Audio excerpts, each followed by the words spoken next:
سلامونه دوستانو، یو ځل بیا ستاسو په خدمت کې دوه الماني جملې درته وایم. مهمې جملې دي.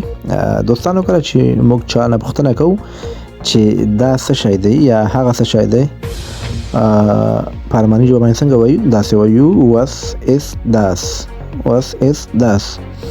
که چېرته موږ جواب ورکوو چې مطمئن نه یم خو زما په فکر، د مثال په تور زه وایم چې زما په فکر دا یو میز دی یا هغه یو میز دی، په الماني ژبه باندې داسې وایو زما په فکر دا یا هغه یو میز دی، داسې وایو Ich glaube, das ist ein Tisch.